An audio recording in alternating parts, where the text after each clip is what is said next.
My dear students, నిన్నటి క్లాస్లో మనం బ్యాంకు ఎటువంటి విధులని నిర్వర్తిస్తోంది అనే దానిలో చెప్పిన బ్యాంకింగ్ రంగంలో వచ్చినటువంటి కొత్త మార్పులు అనే దాని గురించి మనం నిన్నటి క్లాస్లో చెప్పుకున్నాం.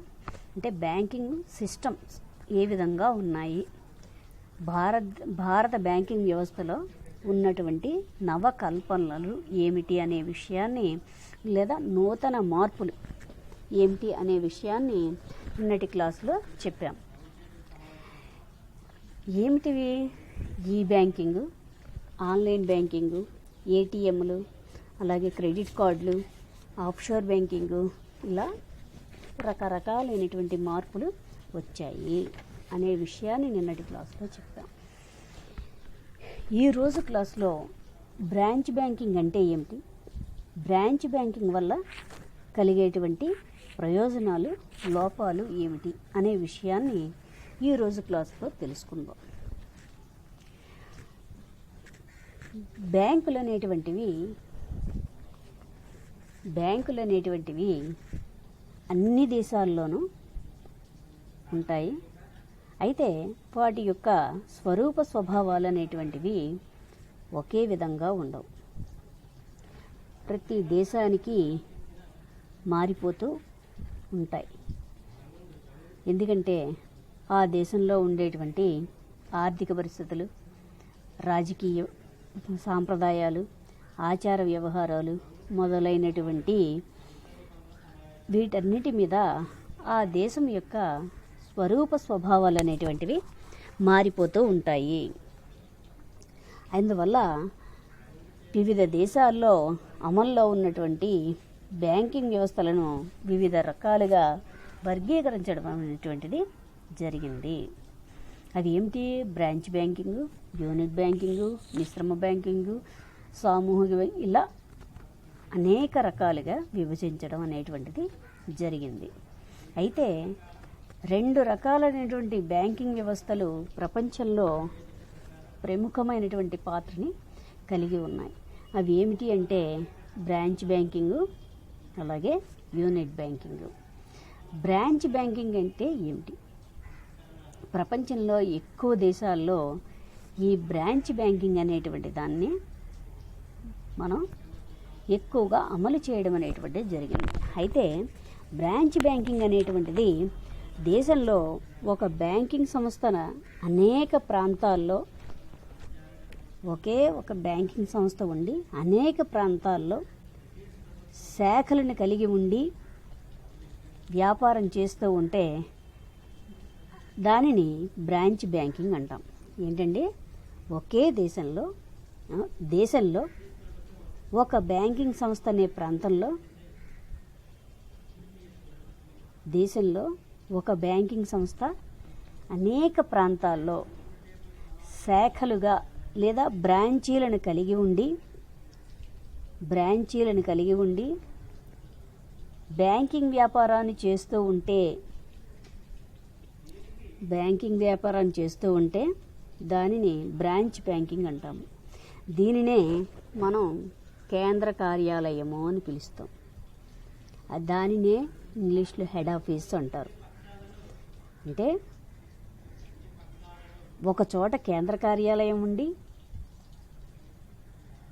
దేశవ్యాప్తంగా కానీ రాష్ట్ర వ్యాప్తంగా కానీ, ఏంటంటే దేశవ్యాప్తంగా కానీ రాష్ట్ర వ్యాప్తంగా కానీ శాఖలను కలిగి ఉంటే దానిని బ్రాంచ్ బ్యాంకింగ్ అంటాము. దేశవ్యాప్తంగా కానీ రాష్ట్ర వ్యాప్తంగా కానీ అనేక శాఖలు కలిగి ఉండే దానిని బ్రాంచ్ బ్యాంకింగ్ అంటాం. అంటే ఈ బ్రాంచీలన్నిటికీ యజమాని ఒక్కడే ఉంటాడు. కాబట్టి ఈ బ్రాంచీలన్నీ కేంద్ర కార్యాలయం యొక్క నియంత్రణలో ఇవి పనిచేయడం అనేటువంటిది జరుగుతుంది. కాబట్టి ఈ కేంద్ర బ్యాంకుకి, ఈ బ్రాంచ్ బ్యాంకింగ్కి అనేక రకాలైనటువంటి శాఖలు ఉన్నాయి. ఉదాహరణకి స్టేట్ బ్యాంక్ ఆఫ్ ఇండియా. ఈ స్టేట్ బ్యాంక్ ఆఫ్ ఇండియాకి దేశవ్యాప్తంగా 8,691 బ్రాంచీలు ఉన్నాయి. కేంద్ర కార్యాలయం ముంబైలో ఉంది. ఈ స్టేట్ బ్యాంక్ ఆఫ్ ఇండియా అన్నీ కూడా ఆ కేంద్ర కార్యాలయం యొక్క నియంత్రణలోనే పనిచేస్తాయి. కాబట్టి ఇంగ్లాండు, భారతదేశంలోని బ్యాంకింగ్ వ్యవస్థలు బ్రాంచ్ బ్యాంకింగ్ తరహాకి చెందినటువంటివే.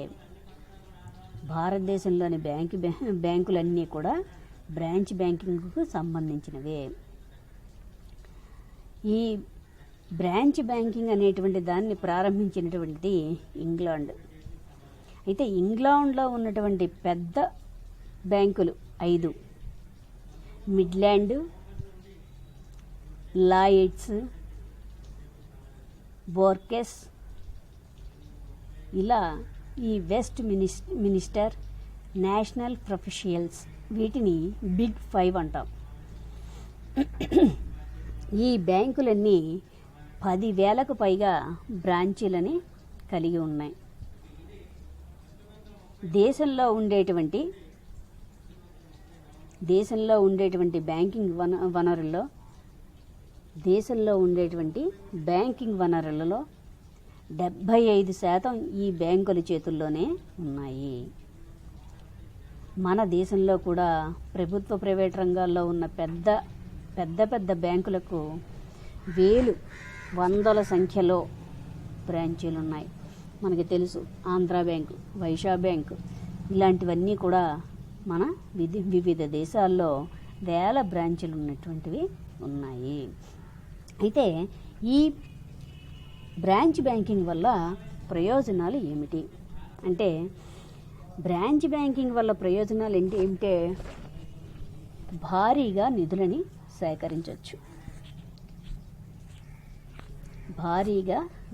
సేకరించవచ్చు, లేదా పెద్ద మొత్తాలలో నిధులని సేకరించవచ్చు. ఎందుకంటే బ్రాంచ్ బ్యాంకులు శాఖలు, ఈ బ్రాంచ్ శాఖలు అనేటువంటివి దేశవ్యాప్తంగా ఉంటాయి. కాబట్టి మారుమూల ప్రాంతాల నుంచి కూడా డిపాజిట్ల రూపంలో నిధులని సేకరించవచ్చు. అలాగే గ్రామీణ ప్రాంతాల్లో ఉన్నటువంటి ప్రజలకి బ్యాంకింగ్ అలవాట్లని మనం కలగజేయచ్చు, లేదా ఉన్న వాళ్ళకి ప్రోత్సహించవచ్చు. పొదుపుని ఎక్కువ చేస్తారు అప్పుడు. కాబట్టి బ్యాంకు శాఖలు వివిధ ప్రాంతాల్లో విస్తరించి ఉండడం వల్ల వివిధ రకాలుగా ప్రజల నుంచి డిపాజిట్లని స్వీకరించవచ్చు. అలాగే ఇంకా శ్రమ విభజన వీలవుతుంది. రెండో ప్రయోజనం ఏమిటంటే శ్రమ విభజన. అంటే బ్రాంచ్ బ్యాంకింగ్ పెద్ద తరహా వ్యాపారం లాంటిది కాబట్టి వీటికి ఆర్థిక వనరులు ఎక్కువగా ఉంటాయి. అంటే ఎందుకంటే గ్రామీణ ప్రాంతాల్లోంచి అన్ని చోట్ల శాఖలు ఉంటాయి కాబట్టి వాటికి అన్ని చోట్ల నుంచి డిపాజిట్లను ప్రజల దగ్గర నుంచి పొదుపు రూపంలో డిపాజిట్లను స్వీకరిస్తాము. అలాగే ప్రజలకి పొదుపు చేసేటువంటి అలవాటుని కలిగిస్తాము. తద్వారా ఎక్కువ వనరులని మనం సమకూర్చుకుంటాము. ఈ ఉద్దేశం కాబట్టి హెచ్చు జీతాలు ఇచ్చి మంచి నిపుణులని నియమించుకోవచ్చు. అలాగే మేనేజ్మెంట్లో శ్రమ విభజనని మనం ప్రవేశపెట్టవచ్చు. అలాగే రకరకాల కార్యకలాపాల కోసం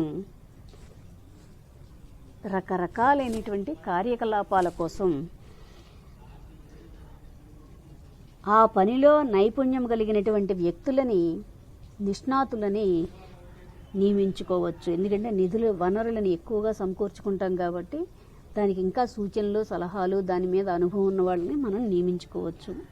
దాని ఫలితంగా నిర్వహణ సామర్థ్యం అనేటువంటిది ఎక్కువగా ఉంటుంది. ఇంకా నిధులు బదిలీ అనేటువంటిది సులభంగా చేయొచ్చు. ఎందుకంటే దేశవ్యాప్తంగా మనకి బ్రాంచీలు ఉంటాయి కాబట్టి ఒక బ్రాంచ్ నుంచి ఇంకో బ్రాంచ్కి నిధులని ట్రాన్స్ఫర్ చేసుకోవచ్చు. అంటే వ్యాపార వ్యవహారాలు చురుకుగా సాగుతున్నప్పుడు నగదు ఒక ప్రాంతం నుండి మరొక ప్రాంతానికి పంపించవలసినటువంటి పరిస్థితి ఉంటుంది. అప్పుడు బ్రాంచ్ బ్యాంకింగ్ వ్యవస్థ దేశవ్యాప్తంగా విస్తరించి ఉండటం వల్ల పెద్ద పెద్ద మొత్తాలను తక్కువ ఖర్చుతో, అంటే ఎక్కువ మొత్తాలని తక్కువ ఖర్చుతో సులభంగా దూర ప్రాంతాలకు తీసుకెళ్ళచ్చు. ఇంకా నిధులని పొదుపు చేయొచ్చు. అంటే సగటు నిల్వల్లో పొదుపు అనేటువంటిది ఉంటుంది. అంటే ఏంటి? బ్రాంచ్ బ్యాంకింగ్ వల్ల అతి తక్కువ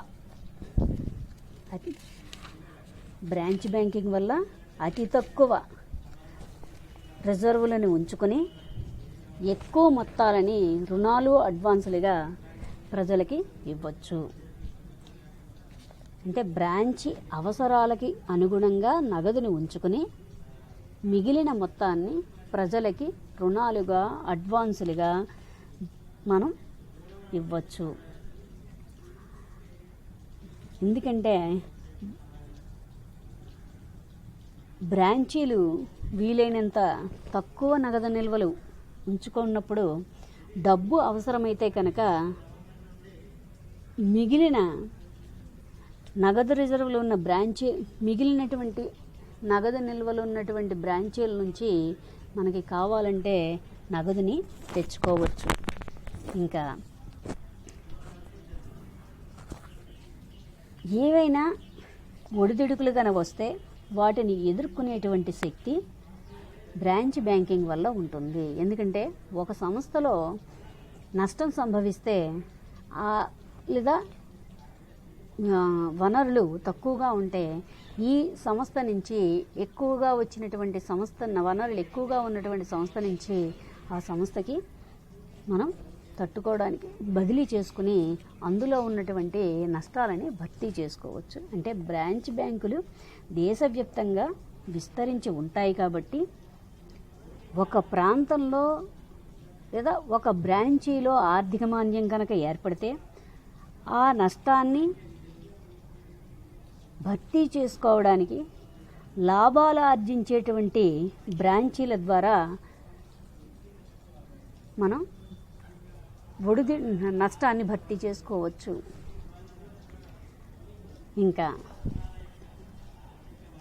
ఇంకా బ్రాంచ్ బ్యాంకింగ్ వల్ల ఉపయోగాలు ఏమిటి అంటే, లాభాలు ఏమిటి అంటే, వడ్డీ రేట్లలో ప్రాంతీయ అసమానతలు అనే వాటిని తొలగించవచ్చు.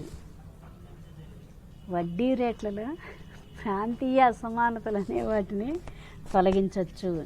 ఎందువల్లంటే వివిధ ప్రాంతాల్లో వివిధ ప్రాంతాల్లో బ్రాంచీలు ఉన్నందున తక్కువ వడ్డీ రేటు ఉన్న చోట నుంచి ఎక్కువ వడ్డీ ఉన్న చోటికి ద్రవ్యాన్ని తరలించుకోవచ్చు, మార్పులు చేసుకోవచ్చు. ఈ తరలింపు వల్ల వడ్డీ రేట్లలో వ్యత్యాసాలు తగ్గిపోయి ఒకే స్థాయి అనేటువంటిది వచ్చేటువంటి అవకాశం ఉంటుంది. అంటే దీనివల్ల అన్ని ప్రాంతాల్లో సమానమైనటువంటి రీతిలో అభివృద్ధి అనేటువంటిది సాధించవచ్చు. తద్వారా ఆర్థిక సమానతలు అనేటువంటివి తొలగిపోతాయి. ఇంకా మేనేజ్మెంటు సామర్థ్యం, నిర్వహణ సామర్థ్యం ఏమిటి? సమర్థవంతమైనటువంటి నిర్వహణ ఏమిటి? బ్రాంచ్ బ్యాంకులు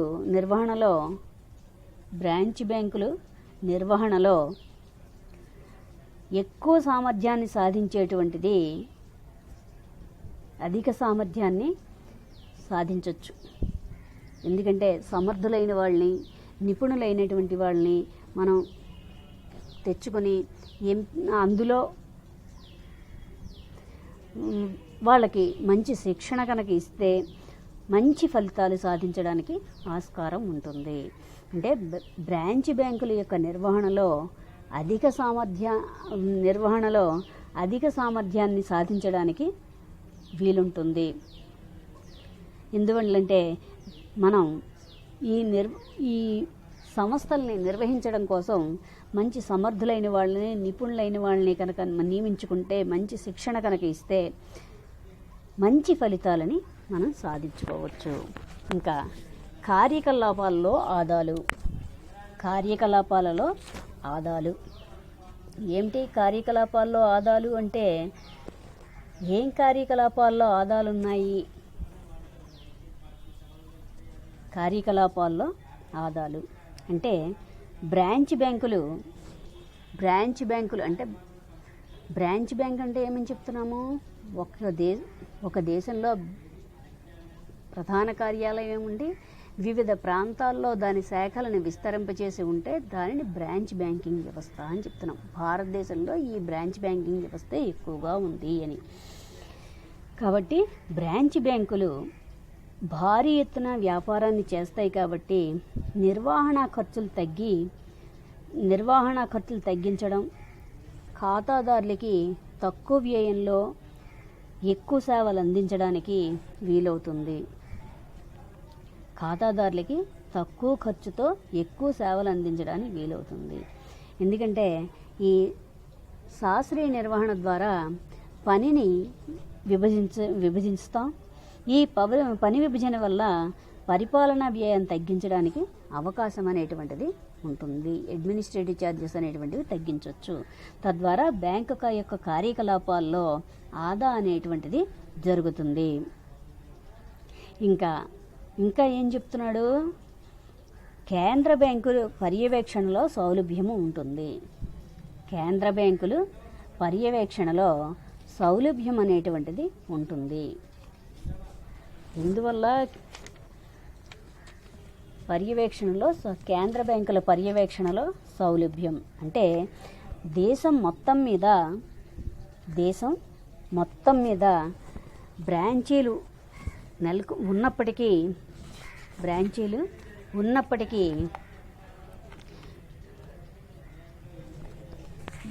అనేటువంటివి ఉన్నప్పటికీ వాటి అజమాయిషీ అంతా కూడా, దాని నియంత్రణ అంతా కూడా, దాని యొక్క కార్యకలాపాలన్నీ కూడా కేంద్ర కార్యాలయం దగ్గర ఉంటాయి, వాళ్ళ చేతుల్లో ఉంటాయి. కనుక కేంద్ర బ్యాంకుకు కేంద్ర కార్యాలయాలను పర్యవేక్షించి నియంత్రణిస్తే సరిపోతుంది. అది చాలా సులభం. కేంద్ర బ్యాంకుకి ఆయా దాని పరిధిలో ఉన్నటువంటి బ్రాంచీలన్నిటి మీద మంచి అజమాయిషీ కూడా ఉంటుంది. ఇంకా ఉద్యోగులకు ఉపయోగకారిగా ఉంటుంది.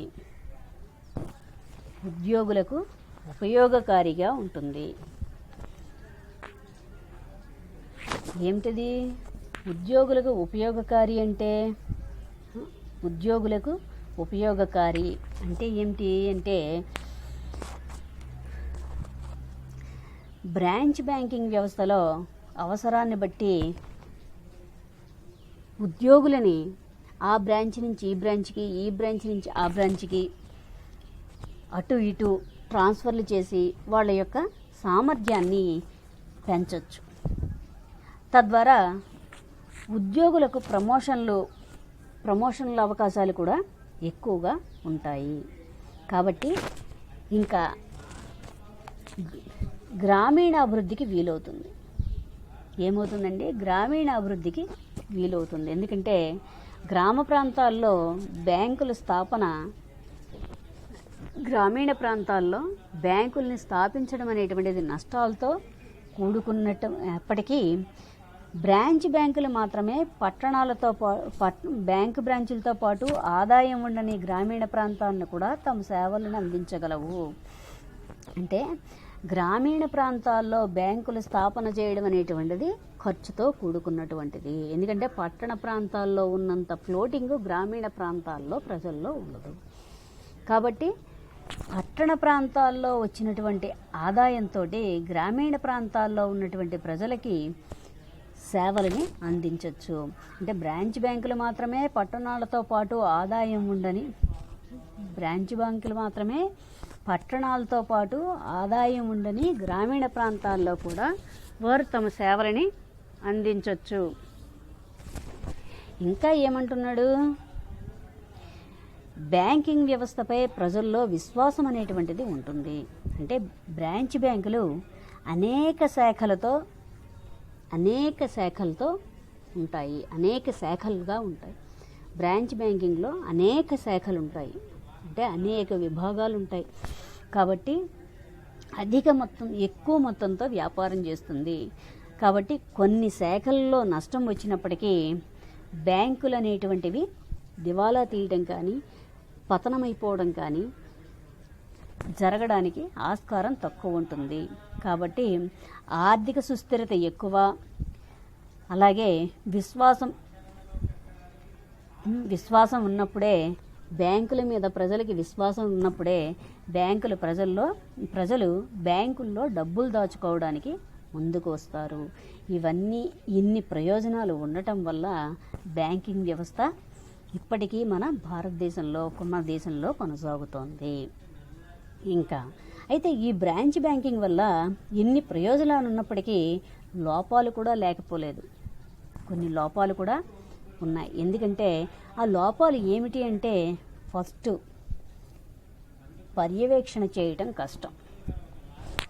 పర్యవేక్షణ చేయడం అనేటువంటిది చాలా కష్టం. ఎందుకంటే దేశంలోని వివిధ ప్రదేశాల్లో బ్రాంచీలు ఉంటాయి.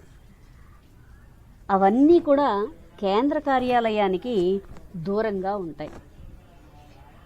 అందుచేత వాటిని పర్యవేక్షణ చేయడం కానీ వాటి మీద అజమాయిషీ చేయడం అనేటువంటివి చాలా కష్టమైనటువంటిది. కాబట్టి బ్రాంచ్ మేనేజరు తన యొక్క విధులను దుర్వినియోగపరిచి అవినీతికి కూడా పాల్పడవచ్చు.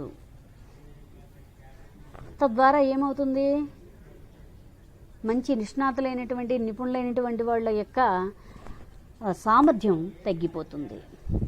ఇంకా ఇది వ్యయంతో కూడుకున్నటువంటిది.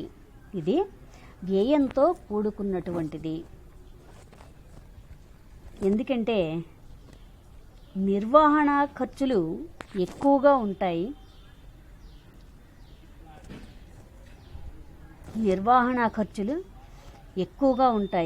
ఎందుకంటే వివిధ బ్రాంచీల యొక్క కార్యకలాపాలను పర్యవేక్షిస్తూ ఉండాలి. అలాగే బ్రాంచీల స్థాపనకి కూడా ఖర్చులు ఎక్కువగా ఉంటాయని మనం ముందే చెప్పుకున్నాం. గ్రామీణ ప్రాంతాల్లో బ్రాంచీలని స్థాపించాలంటే కొంచెం ఖర్చు అవుతుంది. అయితే పట్టణ ప్రాంతాల్లో ఉండేటువంటి యొక్క నిధులతోటి వీటిని అక్కడ వచ్చినటువంటి లేదా చోట వచ్చినటువంటి లాభంతో, ఇంకో బ్రాంచ్లో వచ్చినటువంటి లాభంతో ఇక్కడ ఉన్నటువంటి లాభాన్ని మనం భర్తీ చేసుకోవచ్చు, నష్టాన్ని మనం భర్తీ చేసుకోవచ్చు అనే విషయాన్ని మనం చెప్పుకుంటున్నాం. అలాగే దీని స్థాపన ఖర్చు ఎక్కువ, అలాగే నియంత్రణ చేయడం సాధ్యం కాకపోవచ్చు. దీన్ని నియంత్రణ చేయడం అనేటువంటిది సాధ్యం కాకపోవచ్చు. అలాగే మూడవది ఏమంటున్నాడు, కార్యకలాపాలలో జాప్యము. ఏమిటి కార్యకలాపాల్లో జాప్యము అంటే, బ్రాంచ్ బ్యాంకింగ్లో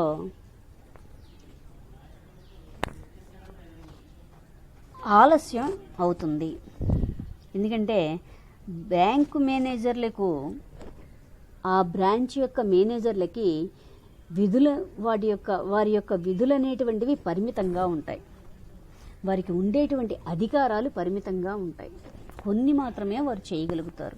కాబట్టి ఏదైనా విషయంలో వారికి ఏదైనా సమస్య వచ్చినప్పుడు వాళ్ళు హెడ్ ఆఫీస్ని సంప్రదించాలి.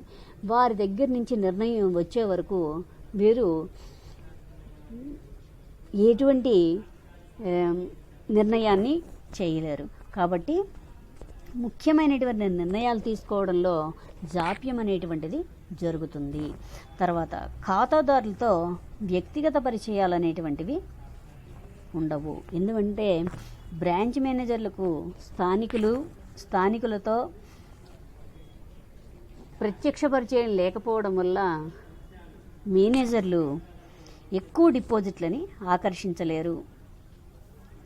అలాగే ఆ ఊర్లో ఆ ప్రదేశంలో ఉన్నటువంటి ప్రజల యొక్క సమస్యలని తెలుసుకోలేరు. అలాగే అక్కడ ఎటువంటి రంగాలకు రుణాలు ఇవ్వాలి అనేటువంటిది కూడా తెలీదు.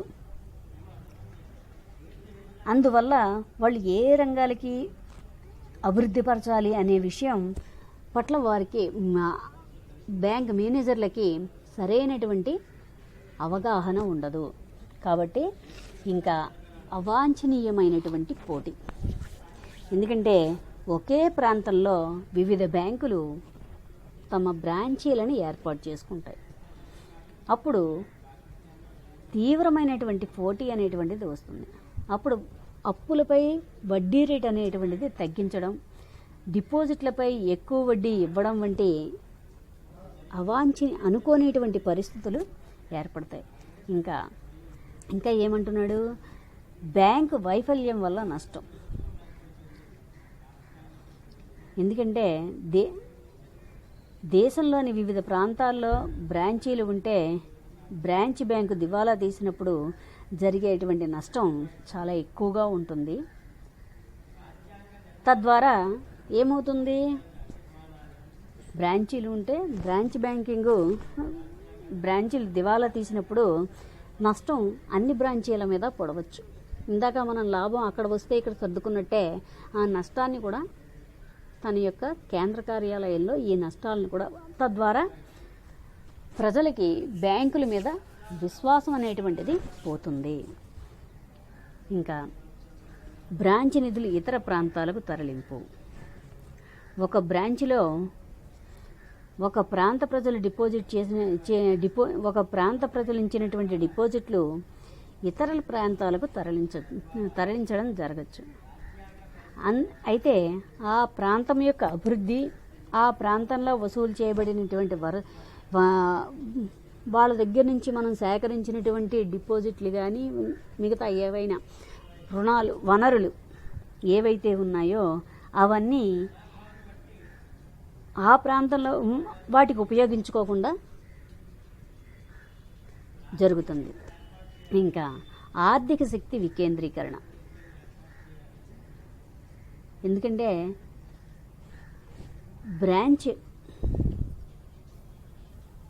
ఆర్థిక శక్తి వికేంద్రీకరణ ఏమిటి? ఆర్థిక శక్తి బ్రాంచీల విస్తరణపై ప్రభుత్వం ఇన్ని బ్రాంచీలని స్థాపించడం వల్ల ప్రభుత్వము అన్నిటినీ కంట్రోల్ చేయడం అనేటువంటిది కష్టంగా ఉంటుంది. ప్రభుత్వం యొక్క నియంత్రణ కనుక సరిగ్గా లేకపోతే ఏకస్వామ్యాలు అనేటువంటివి రావడానికి అవకాశం ఉంది. అంటే ఏ కొద్ది మంది బ్యాంకర్ల చేతుల్లోనో మొత్తం బ్యాంకింగ్ వ్యవస్థ అనేటువంటిది చిక్కుకుపోయి ఉంటుంది. కాబట్టి దేశ శ్రేయస్సు దృష్ట్యా ఇది మంచిది కాదు. బ్రాంచ్ బ్యాంకింగ్ వ్యవస్థ దేశ శ్రేయస్సు దృష్ట్యా మంచిది కాదు. అయితే ఇంగ్లాండ్లో 75% ఆర్థిక వనరులు 5 పెద్ద బ్యాంకుల ఆధీనంలోనే ఉన్నాయి. ఇది దేశ శ్రేయస్సు దృష్ట్యా మంచిది కాదు. కాబట్టి బ్యాంకింగ్ వ్యవస్థ, ఈ బ్రాంచ్ బ్యాంకింగ్ వ్యవస్థలో ఉండేటువంటి ప్రయోజనాలు, లోపాలు ఈ విధంగా ఉన్నాయి. ఏమిటి ప్రయోజనాలు అని చెప్తే, భారీగా నిధులను సేకరించవచ్చు, శ్రమ విజయాన్ని ప్రవేశపెట్టవచ్చు, అలాగే నిధులను బదిలీ చేసుకోవచ్చు, అదేవిధంగా సగటు నిల్వల్లో పొదుపులను చూసుకోవచ్చు, అలాగే ఒత్తిడులను ఎదుర్కొనేటువంటి శక్తి ఉంటుంది, వడ్డీ రేట్లో ప్రాంతీయ సమానతలు ఉంటాయి, సమర్థవంతమైనగా బ్యాంకులు నిర్వహించవచ్చు, అలాగే బ్యాంకు కార్యకలాపాల్లో పొదుపు చేయొచ్చు. అదేవిధంగా కేంద్ర బ్యాంకు పర్యవేక్షణ చేయడం సుఖమవుతుంది. అలాగే ఉద్యోగులకి మంచి ప్రమోషన్స్ అవి వస్తాయి. అలాగే గ్రామీణాభివృద్ధి జరుగుతుంది. ఇన్ని ప్రయోజనాలు ఉన్నప్పటికీ కొన్ని నష్టాలు కూడా ఉన్నాయి అని చెప్పాం. ఆ నష్టాలు ఏమిటి అంటే ఇందాక మనం చెప్పుకున్నట్టుగానే పర్యవేక్షించడం కష్టం, ఖర్చుతో కూడుకున్నటువంటిది. అలాగే కార్యకలాపాలు ఆలస్యం అవుతాయి, ఖాతాదారులతో వ్యక్తిగత పరిచయాలు ఉండవు, అలాగే అనుకోనిటువంటి పోటీ పరిస్థితులు ఏర్పడవచ్చు. ఇలాంటి లోపాల వల్ల బ్రాంచ్ బ్యాంకింగ్ వ్యవస్థ అంతగా అభివృద్ధి చెందలేదు. కాబట్టి ఇన్ని లోపాలు ఉన్నప్పటికీ బ్రాంచ్ బ్యాంకింగ్ వ్యవస్థ